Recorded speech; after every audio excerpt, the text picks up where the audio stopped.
मवियाचे शिष्टमंडळ आज शिवालय या ठिकाणी एकत्र येणार आहे। 10 वाजताची वेळ आहे आणि त्यापूर्वीची ही सगळी दृश्य आपण पाहतोय। आता बॅरिकेटिंगला सुरुवात झालेली आहे, हालचाली या ठिकाणी वाढू लागलेल्या आहेत।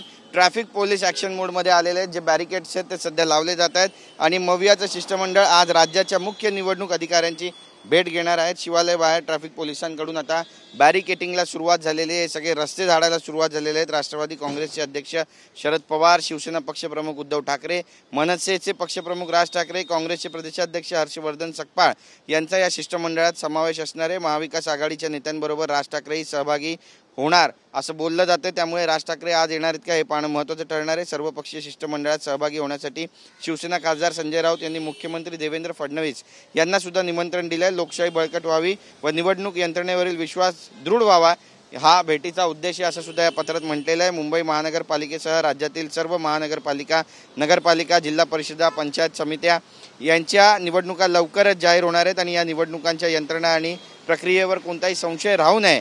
निवडणुका निष्पक्षपातीप्रमाणे व्हाव्या, पारदर्शक व्हाव्या, संविधानाचं पूर्ण पालन व्हावं हा या मोर्चाचा एक उद्देशसुद्धा असणार आहे। आणि आज सकाळी 11:30 ते 12च्या दरम्यान हे सगळे प्रमुख नेते जे आहेत ते शिवालय या ठिकाणाहून मंत्रालयाच्या समोर असलेल्या प्रशासकीय इमारतीमध्ये चोकलिंगम यांची भेट घेणार आहे।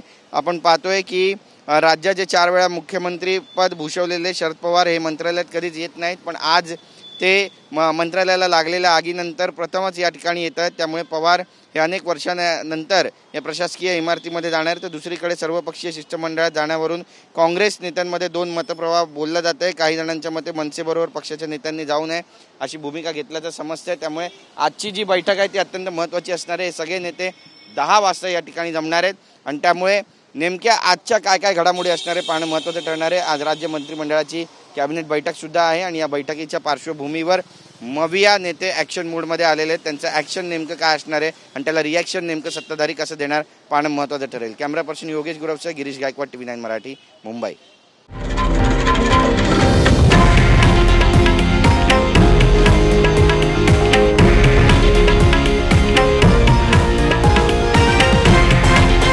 हे आहे देशातील नंबर 1 न्यूज नेटवर्क आणि आपण पाहत आहात TV9 मराठी, एकमेव।